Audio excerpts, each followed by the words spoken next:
Kalau paling sering itu biasanya sih ANC ya, kalau ANC, kehamilan antenatal care. Antenatal care, iya biasanya pada mau USG misal. Terus ada lagi spesial nih kalau koas itu ada kali 5 yok.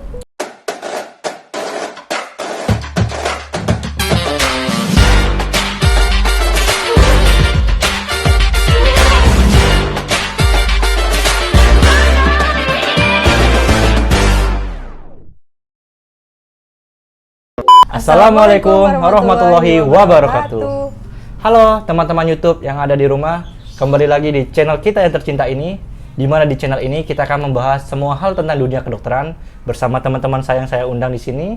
Pada episode kali ini kita akan melanjutkan membahas stase di klinik, yaitu kita akan membahas stase obgyn atau stase kandungan. Pada video kali ini kita kedatangan bintang tamu yang akan membagikan pengalamannya yang cukup menarik selama dia menjalani stase obgyn. Mungkin bisa diperkenalkan diri dulu. Oke, hai guys. Di sini aku Adis. Aku di sini lagi stase obgyn. Kalau Yoga stase apa? Kalau saya stase nganggur. Nganggur. Stase libur. Iya. Oke, teman-teman yang di rumah, mungkin sebelum kita membahas lebih lanjut, mungkin Adis bisa menceritakan gambaran stase obgyn secara keseluruhan tuh kayak gimana di rumah sakitnya. Oh, iya. Jadi obgyn itu kan stase obstetrik dan ginekologi ya. Jadi semua yang berkaitan dengan kehamilan, terus juga ginekologi atau alat reproduksi wanita, itu semua penyakit dan segala keluhan tuh kita bahas di obgyn ini tuh.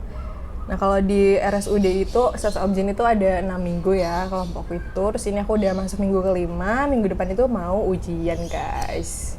Tadi udah aku sebutin di awal sih, gak lupa. Berarti stase obgyn itu kan 6 minggu. Berarti Adis sekarang sudah memasuki minggu ke-5, di mana minggu ke-5 itu mempersiapkan ujian. Iya benar banget. Oh, iya. Mungkin sebelum kita membahas ujian nih, kalau stase obgyn itu biasanya ngapain aja? Mungkin jaga poli atau jaga NICU dan lain sebagainya. Kalau NICU pediatri Kak. Oh, pediatri. Ya. Ya kalau di obgyn itu kita jaga di 4 tempat ya. Yang pertama tuh di poli, yang kedua tuh di Ponek VK. Ponek VK tuh kayak IGD gitu loh. IGD-nya apa? Obgyn.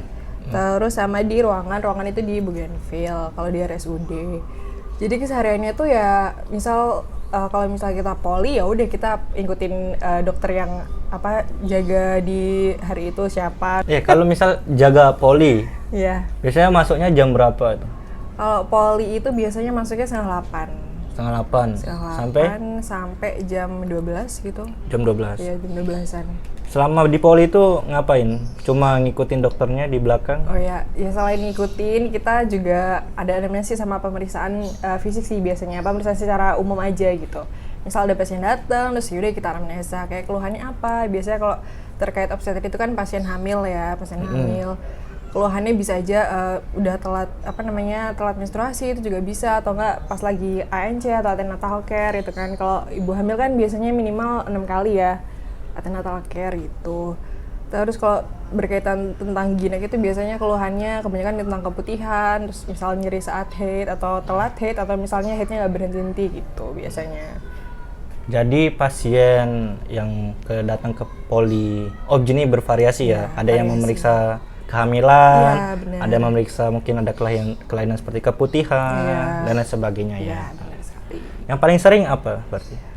Kalau paling sering itu biasanya sih ANC ya, kalau ANC, kehamilan antenatal care. Antenatal care, iya biasanya pada mau USG, misal pada minggu ke 20 minggu atau 16 minggu atau bahkan yang baru baru 8 minggu gitu, misal dia udah telat 2 bulan, terus mau ngecek ternyata dia hamil gitu. Ya kan. Terus juga ini sih kalau berkaitan tentang ginek itu beberapa ada kasus kanker serviks sih. Ternyata menurutku pengetahuan tentang screening CA, screening kanker serviks itu juga sebenarnya penting ya. Jadi biar nggak telat gitu pengobatannya. Karena rata-rata kanker serviks itu kan udah bergejala kalau misalnya dia stadiumnya udah lanjut gitu. Nah, tadi di poli udah. Terus jaga apa lagi stase Obgyn, anak-anak Obgyn? Obgyn itu jaga IGD itu tadi kan, jaga ponek VK gitu. Nah, biasanya tuh pasien yang udah hamil atem ya, biasanya yang udah mulai kenceng-kenceng, udah kerasa mau lahiran gitu lah, itu biasanya langsung datang di ponek itu tadi gitu. Kadang pernah aku tuh dapet jam 2 malam, jam 2 pagi ya, jam 2 pagi kayak udah lagi tenang, adem, ayem gitu. Tiba-tiba langsung datang pasien udah bukaan lengkap kan, tinggal brojol aja tuh bayinya, terus kayak yang tadinya tuh kalem langsung jadi hektik semua gitu. Lumayan ini juga sih. Berarti mahasiswa koas itu harus standby terus ya di IGD? Iya, standby-nya ya kadang kita kan standby di dalam ya, jadi nggak tahu gitu, tahu-tahu datang kayak udah rame gitu, jadi kita kayak langsung ikut bantuin aja gitu loh. Biasanya anak koas itu bantu-bantunya apa? Kalau ada pasien datang ke IGD atau ponek? Yang pasti banget yang paling pertama pasti nganter pasien ya sih. Oh, transport nerima pasien. Dulu ya kan, misalnya ada pasien kita nerima dulu, terus ya kalau misalnya di ponek itu kan tempatnya di belakang ya, maksudnya nggak di triase hijau merah kuning itu kan, jadi datang kalau misalnya dia pasien hamil terus kencang-kencang gitu ya, udah nyeri, udah ngeden-ngeden gitu ibunya, kita bawa ke belakang, terus baru di situ kita asesmen dari awal sampai lahir gitu. Kalau misalnya datang itu biasanya langsung di ini sih, dicek pembukaannya dulu, dicek pembukaannya, terus kalau misalnya case-nya dia udah bukan lengkap, kan berarti tinggal memimpin persalinan tuh. Udah, jadi semua tuh bekerja kayak sebagai tim gitu. Kalau ada pasien datang gitu, jadi kayak ada yang ngambil perlak lah, ada yang ngambil partu set, terus ada yang ngomong juga ke ibunya, ada yang ngomong ke keluarganya, jadi kayak semua tuh geraknya satset gitu. Paling banyak berarti pasien datang ke IGD tuh persalinan normal atau ini? Banyak sih macam-macam. Persalinan normal juga ada, kadang juga ada persalinan macet ya, persalinan lama yang pada akhirnya dia harus diindikasi SC. Tapi biasanya kalau yang indikasi SC itu bakal dipindah dulu ke ruangan VK itu tadi. Oh, ke ruangan VK dulu. Ya, di VK diobservasi kan, berapa jam atau semalaman gitu, besok paginya baru di SC langsung. Kadang juga kalau misalnya tergantung kasusnya sih, bisa juga ada sito SC sih, ya misal tengah malam atau pagi gitu ya. Kalau ada sito, kita ikut juga yang jaga malam, ikut nganterin pasiennya ke operasi sampai selesai. Oh iya, menarik nih.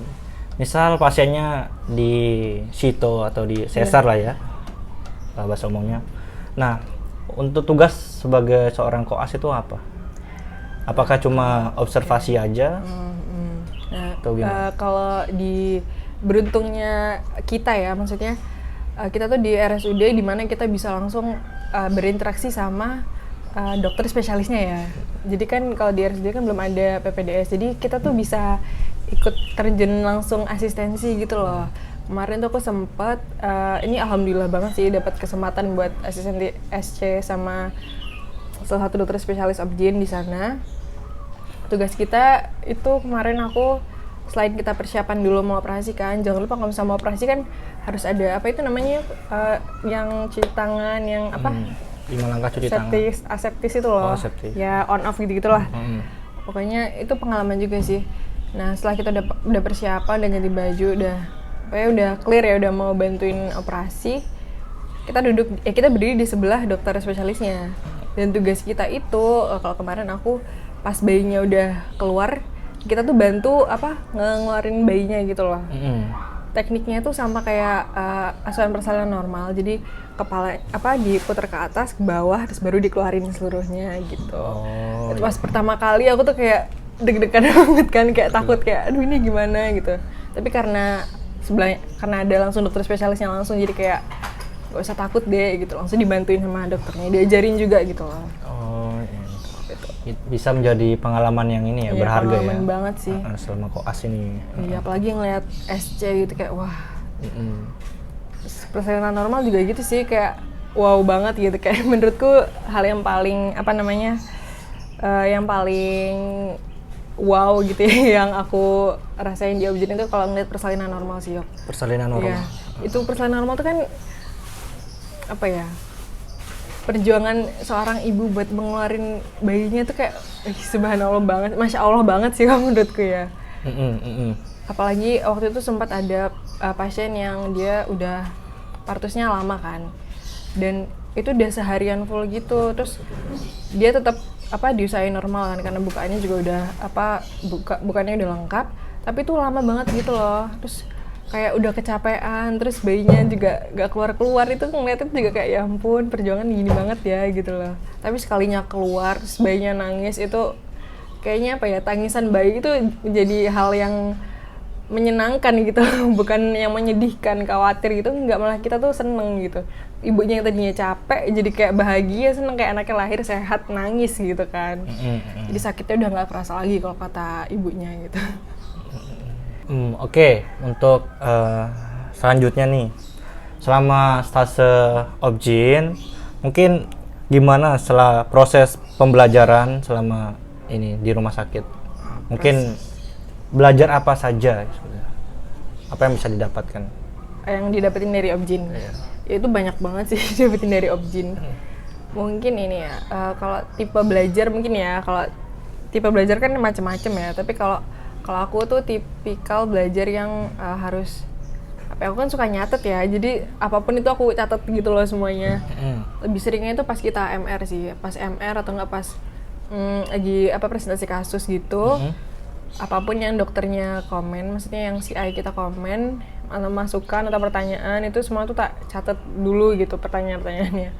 Entah aku ngerti atau enggak, yang penting aku catat dulu, karena kalau nggak nyatet itu rasanya kayak kayak ada yang kayak lupa, nanti kayak, kelewat ya. Terus kayak FOMO aja gitu, takut kayak ketinggalan, kayak teman-temanku udah inget nih, terus aku nggak inget apa, terus aku nggak ada catatannya, kan nggak enak ya gitu kan. Jadi kayak aku nyatat dulu, terus baru ntar kapan-kapan gitu aku review ulang gitu. Idealnya kan di review ulang ya, tapi aku nggak selalu sih, jadi kayak nyatet aja terus. Nyatet aja terus. Dan juga biasanya apapun yang diucapkan oleh dosen kita atau dokter kita, itu yang keluar pas ujian, kemungkinan besarnya seperti itu ya. Makanya kita harus mengingat apa yang dikatakan dokternya. Kan yang buat soal kan pasti dokter tersebut. Jadi apapun yang dokter itu katakan atau sengaja atau tidak sengaja, mungkin kita harus catat ya, siapa tahu keluar pas ujian. Dan bentar lagi mau ujian nih. Iya, makanya. Ya, udah siap atau belum? Belum. Aduh tuh ya, kayaknya nggak akan pernah. Kayaknya udah. Nggak dong. Hamin berapa ini? Hamin berapa ya? 6 sih, 6. 6 hari. Hamin 6 ya, Hamin 6. Masih bisa itu. Apa? Kabut semalam. Kayaknya kalau udah kepepet mah, the power of kepepet ya. Ya insya Allah sih bisa aja. Aku mau ngasih tips juga ya, ini tips dari salah satu dokter Objin itu. Kalau mau belajar cepat paham itu adalah belajar dari kasus, Belajar dari kasus. Jadi misal kamu, walaupun kamu belum paham gitu ya, ini kasusnya tentang apa, mengarah kemana, yang penting kalau ada kasus atau pasien datang, itu full kamu observasi dan analisis pemeriksaan fisik dulu gitu. Sedapatnya kamu, sedapatnya aja gitu loh, kamu misal analisis apa, nggak usah takut ada yang kurang atau ada yang lupa ditanyain, pokok semua itu kamu kumpulin aja dulu data-datanya. Setelah kamu udah ngumpulin, baru nanti di kos kayak kamu sesuaiin lagi sama teorinya gimana. Kayak tadi yang aku nemuin itu kasusnya gini, tapi teorinya ternyata gini. Oh berarti aku kurangnya itu karenanya ini, belum ngelakuin pemeriksaan ini. Jadi lebih teratur gitu loh, belajarnya. Lebih enak, lebih terarah gitu. Dan itu pasti nempel banget di kepala ya, karena kan kita udah ngelihat kasusnya secara langsung kan. Tuh. Aku setuju ya tentang cara belajar ini. Karena menurutku kita selama proses belajar di kedokteran ini paling cepat masuknya itu pas koas. Iya benar. Karena kita langsung terjun dan ketemu kasus-kasus yang selama ini kita belajar di kuliah nggak tahu ininya bentukan aslinya, kan kita cuma tahu teorinya saja. Nah, jadi kita lebih cepat untuk paham jika ada kasusnya di depan mata kita. Iya, kayak misal aku dulu waktu kelas itu nggak paham kayak kala 1, kala 2, kala 3, kala 4, aku tuh nggak paham gitu. Terus baru paham itu baru nggak tuh minggu kemarin, dimana minggu kemarin kan 2 minggu sebelum ujian gitu ya.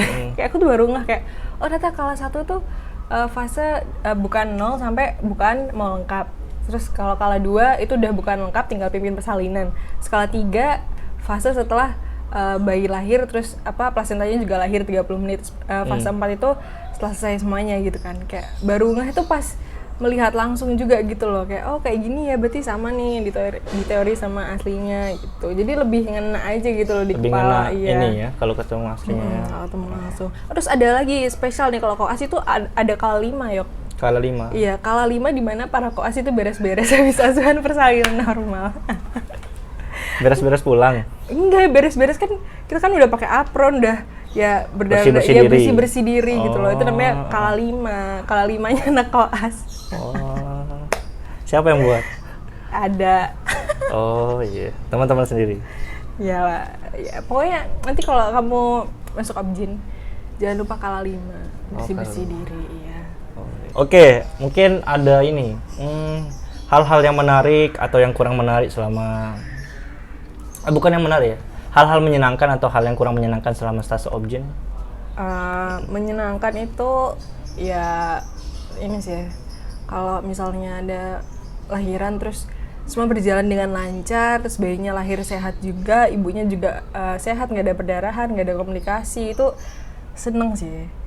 Kalau masalah jaga atau maksudnya selama perkoasan gitu nggak ada sih. Kalau misalnya hal yang nggak enak ya, menurut gue koas itu ya seru-seru aja gitu. Seru-seru ya. Iya. Apalagi jaga malamnya ya, iya, seru banget. Nah, bentar lagi kan aku nih mau Objin ya. Iya. Mungkin ada tips and trick atau saran gimana biar stase Objinku nanti ini sukses Supaya atau lancar berjalan dan lancar. sukses. Oke. Yang pertama itu ya seperti biasa sebelum masuk stase kan kita harus mengenal dulu lah ya istilahnya, maksudnya ya review materi dikit lah, jangan sampai kosongan banget gitu loh sebelum pas masuk ke Objinnya juga. Kira aku harus belajar apa nih? Belajarnya itu belajar yang normal-normal dulu aja sih. Misalnya kayak Persalinan normal. ya persalinan normal gitu. Karena semua persalinan yang patologis itu awalnya adalah persalinan normal yang terganggu gitu. Maksudnya kayak kamu harus tahu normalnya bagaimana supaya tahu nggak normalnya. Nggak normalnya gitu. gimana? Ya. Paling mudah sih ya itu sih. Asuhan persalinan normal lah paling enggak gitu ya. Terus tips yang kedua adalah kalau misalnya kamu ada di situasi yang sulit gitu ya, maksudku ya situasi yang dimana kayak kamu merasa nggak mampu gitu ya, ini tuh yang paling utama ya guys ya. Jangan ragu untuk call for help. Udah kayak IGD banget kan. Hubungi siapa? Iya. Call for help tuh ya call for help di sekitarmu gitu. Misal nih kamu lagi ada pasien terus tiba-tiba dia ada perdarahan keluar yang terus-menerus atau gimana. Kalau misalnya kamu merasa nggak sanggup buat menangani itu sendiri, itu jangan ragu buat ke perawatnya gitu. Call for help entah ke perawat ataupun ke bidan. Syukur-syukur kalau ada dokternya di situ kan. Atau nggak misal pasiennya ngerasa ada sesuatu yang nggak enak terus kamu nggak yakin sama dirimu sendiri tuh, pokoknya jangan pernah ragu untuk minta bantuan gitu sama di sana, karena nggak usah malu ya, maksudnya karena kita kan masih koas gitu ya, maksudnya tugas kita koas adalah mengobservasi pasien gitu, maksudnya pasien itu kan belum menjadi tanggung jawab full kita gitu kan. Jangan sampai malah kita tuh merugikan pasiennya itu gitu. Jadi malu meminta tolong nanti malah sesat kemana-mana gitu. Oh iya. Dan juga kita belajar tuh kan bisa dari pasiennya, dari perawat, dari dokter kan, dari semua yang ada di rumah sakit itu kan kita bisa belajar semua kan. Bener banget sih. Seperti itu. Iya, terutama kalau misalnya tindakan-tindakan yang kayak misal di Ponek gitu kan, dokter spesialis kan nggak selalu ada ya, jadi di sana kan ada bidan dan perawatnya gitu. Justru belajar banyak dari mereka sih. Kadang mereka juga kasih tahu kayak cara apa jahit yang benar, atau bahkan mereka tuh ngajarin pembukaan kelahiran itu mereka yang ngajarin kita gitu loh.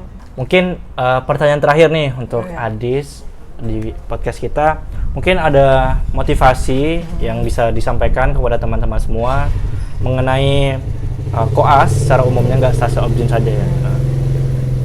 Motivasiku sih jangan khawatir dan jangan takut, karena kalau mereka bisa pasti kita juga bisa kan gitu, walaupun sesulit apapun stasenya ya. Pada akhirnya juga kita bisa melewati stase itu gitu loh. Dan setelah kita lewati kita juga boleh mikir kayak oh cuman gitu aja gitu loh rasanya. Ya nggak sih, kalau bisa ngelewatin stase yang berat gitu, kayak emang kalau pas di jalan itu berat banget, tapi setelah kita udah ngelewatin stase itu kayak udah ya gitu loh, kayak cuman segitu gitu. Yang penting mulai, Penting, jangan takut karena Bener.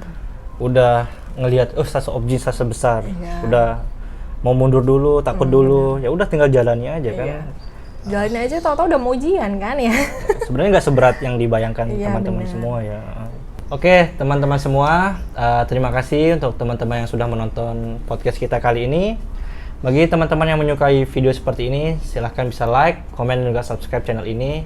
Mungkin kita bisa membahas stase-stase ya selanjutnya yang belum dibahas. Iya. Mungkin nanti di channel ini mungkin ada ya segmen-segmen baru tentang nggak jauh-jauh dari kedokteran juga, biar kita sama-sama belajar di channel ini seperti itu. Mungkin selanjutnya nanti yoga yang diwawancarain ya kayaknya.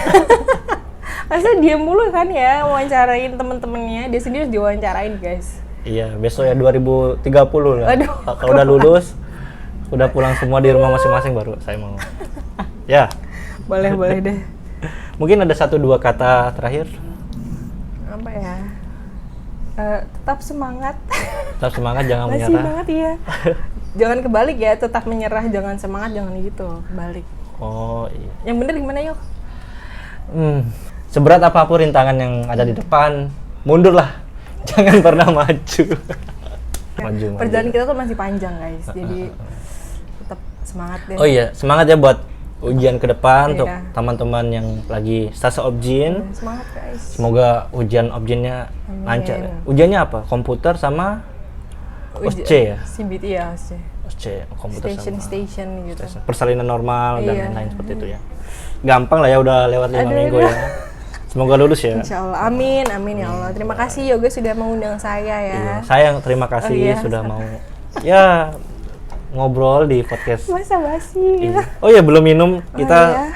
setiap video pasti disponsori oleh teh pucuk yang dibeli di depan ibu rumah. Oke. Depan ibu rumah. Depan- Di rumah.